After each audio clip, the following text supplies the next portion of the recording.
ناظرین السلام علیکم ورحمۃ اللہ وبرکاتہ۔ لجنہ ٹی وی میں آپ حضرات کا خیر مقدم ہے۔ آئیے پارہ شروع کرتے ہیں۔ پارہ نمبر 7۔ بسم اللہ الرحمن الرحیم۔ چھٹے پارے کی آخری آیت میں بتایا گیا تھا کہ جو حقیقی نصارہ ہیں وہ اپنے دلوں میں مسلمانوں کے لیے قدریں نرم گوشہ رکھتے ہیں۔ اب 7ویں پارے کے شروع میں بعض نصارہ ہی کا ذکر ہے جو قرآن سن کر اپنے آنسوؤں پر قابو نہیں رکھ پاتے اور بے اختیار ان کی آنکھیں چھلکنے لگتی ہیں۔ یہ آیات حبشہ کے ان نصارہ کے بارے میں نازل ہوئی تھی جن کے ملک میں مسلمان ہجرت کر کے گئے تھے۔ انہوں نے جب مسلمانوں کی زبان سے قرآن سنا تو روتے روتے ان کی ہچکیاں بجھ گئیں اور ان کی داڑھیاں آنسوؤں کی رمجھم سے تر ہو گئیں۔ اصل میں اللہ کے کلام میں تاثیر ہی ایسی ہے کہ اگر ایسے دل اسے سنیں جو بغض اور کینہ سے خالی اور خوف و خشیت سے معمور ہوں تو جسم کے رونگٹے کھڑے ہو جاتے ہیں اور آنکھوں سے آنسو چھلک پڑتے ہیں۔ حقیقی نصارہ کے کلام اللہ سے متاثر ہونے اور رونے دھونے کا حل بتانے کے بعد شرعی مسائل کے قاتل کو بھی حرم میں دیکھ لوں تو اس وقت تک اس پر ہاتھ نہیں اٹھاؤں گا جب تک کہ وہ حرم کی حدود سے باہر نہ نکل جائے۔ نمبر 6۔ زمانۂ جاہلیت میں مشرکین نے بہت سارے جانور بزعم خیش حرام قرار دے رکھے تھے اور ان کے لیے مخصوص نام بھی تجویز کر رکھے تھے۔ مثال کے طور پر بحیرہ، صائبہ، وسیلہ اور حام۔ آیت نمبر 103 میں واضح طور پر بتا دیا گیا کہ یہ مشرکین کا جھوٹ اور افتراء ہے، ورنہ اللہ تعالیٰ نے ان میں سے کسی بھی جانور کو حرام قرار نہیں دیا۔ نمبر 7۔ جب کسی انسان کو موت کی آہٹ محسوس ہونے لگے تو اسے چاہیے کہ وہ قابل وصیت امور کے بارے میں وصیت کر جائے۔ اس وصیت پر 2 قابل اعتماد شخصوں کو گواہ بنا لیا جائے تاکہ کل اگر اختلاف ہو جائے تو ان کی گواہی کی روشنی میں فیصلہ کیا جا سکے۔ نمبر 8۔ حلال و حرام کے ان مسائل کے بعد قیامت کے دن کی منظر کشی کی گئی ہے جب تمام رسولوں کو جمع کر کے ان سے سوال کیا جائے گا کہ جب تم نے میرا پیغام میرے بندوں تک پہنچایا تو تمہیں کیا جواب دیا گیا۔ انبیاء کے ساتھ سوال و جواب کے تناظر میں حضرت مسیح علیہ السلام کا خاص طور پر تفصیلی تذکرہ کیا گیا ہے، جس میں بتایا گیا ہے کہ اللہ تعالی قیامت کے دن سیدنا مسیح علیہ السلام کو اپنے احسانات یاد دلائے گا۔ ان احسانات میں مائدہ والا قصہ بھی مذکور ہے کہ جب حواریوں نے حضرت عیسیٰ علیہ السلام سے درخواست کی تھی کہ آپ اللہ سے درخواست کریں کہ وہ ہمارے لیے آسمان سے مائدہ نازل فرمائے، یعنی ایسا دسترخوان جس میں کھانے پینے کی مختلف آسمانی نعمتیں سجی ہوئی ہوں۔ اسی قصے کے حوالے سے اس سورت کا نام مائدہ رکھا گیا ہے۔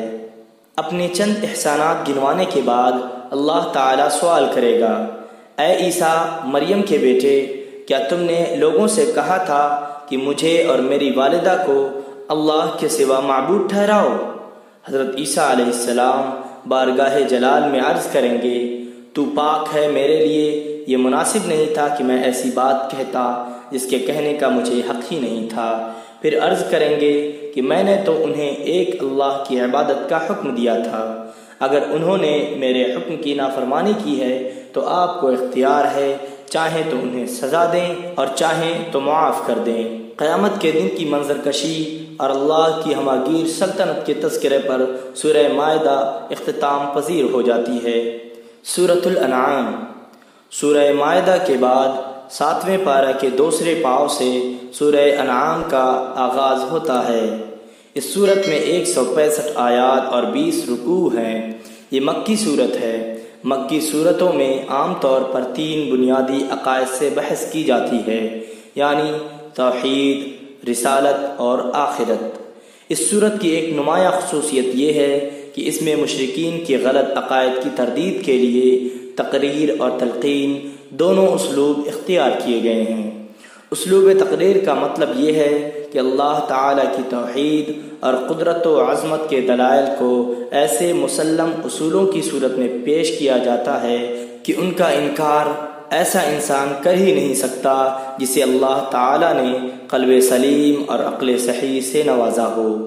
آپ اس صورت کا مطالعہ فرمائیں تو آپ کو وقفے وقفے سے ایسی آیات ملیں گی جن میں ارض و سما میں اللہ کے موجود ہونے، بندوں پر اس کے غلبے اور ظاہر و باطن کا عالم ہونے کا یوں ذکر کیا گیا ہے کہ گویا دعووں کو مشرکین بھی تسلیم کرتے ہیں، اور یہ دعوے ایسے ہرگز نہیں کہ ان کے ثبوت کے لیے دلائل دیے جائیں یا زیادہ مغزماری کی جائے، بلکہ جب صاحب نظر انسان کائنات پر ایک نظر ڈالتا ہے تو وہ اللہ کے وجود، اس کی عظمت و کبریائی اور غلبے اور قدرت کا اعتراف کیے بغیر نہیں رہتا۔ درج ذیل آیات میں اسی اسلوب کی جھلک دکھائی دیتی ہے، اور آسمان اور زمین میں وہی ایک اللہ ہے، تمہاری پوشیدہ اور ظاہری باتیں سب جانتا ہے، اور تم جو عمل کرتے ہو سب سے واقف ہے، اور وہ بندوں پر غالب ہے اور تم پر نگہبان مقرر کیے رکھتا ہے۔ اور وہی تو ہے جو رات کو نیند کی حالت میں تمہاری روح قبض کر لیتا ہے، اور جو کچھ تم دن میں کرتے ہو اس سے خبر رکھتا ہے۔ اسلوب یقین کا حاصل یہ ہے کہ اللہ تعالی اپنے رسول امی کو ایسے دلائل سکھاتا ہے جن کا منکرین کے پاس کوئی جواب نہیں ہوتا، اور وہ شرمندگی اور شرافکندگی پر مجبور ہو جاتے ہیں۔ یہ اسلوب عام طور پر سوال جواب کی شکل میں ہوتا ہے۔ مثال کے طور پر آیت نمبر 12 میں ہے، آپ ان سے سوال کیجئے کہ آسمانوں اور زمین میں جو کچھ ہے وہ کس کا ہے؟ ظاہر ہے کہ دل سے تو مشرکین بھی تسلیم کرتے تھے کہ سب کچھ اللہ ہی کا ہے، لیکن زبان سے اعتراف کرنے میں انہیں حجاب ہوتا تھا۔ اور آیت نمبر 19 میں ہے، ان سے پوچھو کہ سب سے بڑھ کر کس کی شہادت ہے؟ کہہ دیجئے کہ اللہ ہی میرے درمیان اور تمہارے درمیان گواہ ہے۔ تقریر اور تلقین کے یہ دونوں اسلوب سورہ انعام میں پہلو بپہلو چلتے ہیں۔ اس سورت کی ابتدا اللہ کی حمد و ثنا، عظمت اور توحید سے ہوتی ہے۔ توحید کے ساتھ رسالت کا ذکر بھی ضروری ہے۔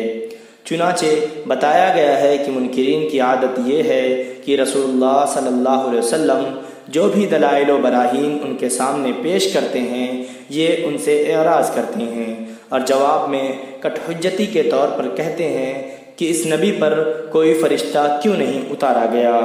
توحید و رسالت کے بعد بعث و جزا کا ذکر ہے۔ فرمایا گیا کہ تمہیں اللہ قیامت کے دن ضرور جمع کرے گا، اس میں کوئی شک نہیں۔ یہ تینوں مضامین سورہ انعام میں عدل بدل کر تلقین اور تقریر کے اسلوب سے چلتے جاتے ہیں، یہاں تک کہ بات ابو الانبیاء حضرت ابراہیم علیہ السلام تک جا پہنچتی ہے۔ اس میں کوئی شک ہی نہیں کہ حضرت خلیل علیہ السلام شرک میں ڈوبی ہوئی دنیا میں روشن مینار تھے۔ انہوں نے جب سورج، چاند، ستاروں اور ہاتھوں سے بنائے گئے اصنام کو معبود تسلیم کرنے سے انکار کر دیا اور رب واحد کی کبریائی پر ایمان کا اعلان کیا تو انہیں سب سے پہلے اپنے والد ہی کی مخالفت کا سامنا کرنا پڑا، مگر انہوں نے اس مخالفت کی کوئی پرواہ نہ کی اور دعوت و توحید کا سلسلہ جاری رکھا۔ یہی دعوت دوسرے انبیاء نے بھی اپنے اپنے زمانے میں دی۔ سورہ انعام میں ان انبیاء میں سے 18 کے نام مذکور ہیں۔ ان سب کو وحی سے مشرف کیا گیا۔ ان کے علاوہ بھی بے شمار انبیاء دنیا میں آئے ہیں، لیکن ان کے نام قرآن میں مذکور نہیں۔ وحی اور نبوت کے بعد دوبارہ ایسے دلائل ذکر کیے گئے ہیں جو خالق کے وجود، اس کے علم، قدرت اور حکمت کے کمال پر دلالت کرتے ہیں۔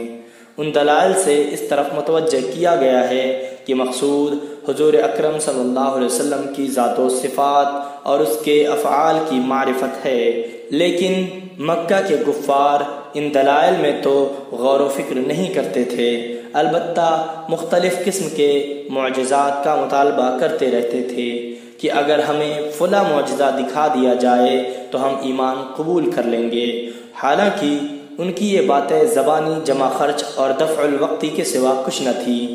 حقیقت یہ ہے کہ صاحب طلب معجزہ کا مطالبہ نہیں کرتا، وہ جدھر نظر اٹھاتا ہے اسے اللہ کے وجود اور قدرت کی نشانیاں واضح طور پر دکھائی دیتی ہیں۔ اس کائنات پر کافر بھی نظر ڈالتا ہے اور مومن بھی نظر ڈالتا ہے، لیکن دونوں کے نظر ڈالنے میں زمین آسمان کا فرق ہے۔ کافر دیکھتا ہے تو اسے پوری کائنات مادی اسباب میں جکڑی ہوئی دکھائی دیتی ہے، لیکن جب ایک مسلمان دیکھتا ہے تو اسے ہر چیز اور ہر مرحلے میں قدرت کی کار فرمائی نظر آتی ہے۔ مثال کے طور پر جب وہ پھل دیکھتا ہے کہ رنگ اور خوشبو، چھوٹا اور بڑا، کھٹا اور میٹھا ہونے کے اعتبار سے کیسے ایک حال سے دوسرے حال کی طرف منتقل ہوتا ہے، ابتدا میں کوئی کڑوا اور نمکین ہوتا ہے اور کوئی کھٹا یا پھیکا، لیکن جوں جوں وہ پکتا جاتا ہے اس میں مٹھاس اور لذت آتی جاتی ہے۔ جب ایک مومن ایمانی نظر سے دیکھتا اور غور و تدبر کرتا ہے تو بے ساختہ پکار اٹھتا ہے، سبحان اللہ۔ اسی لیے یہاں زمین سے اگنے والی مختلف چیزوں اور پھلوں کا ذکر کرتے ہوئے فرمایا گیا ہے، یہ چیزیں جب پھلتی ہیں تو ان کے پھلوں پر، اور جب پکتی ہیں تو ان کے پکنے پر نظر کرو، ان میں ان لوگوں کے لیے جو ایمان لائے ہیں اللہ کی قدرت کی بہت ساری نشانیاں ہیں۔ ناظرین، آج کا پارہ مکمل ہوا۔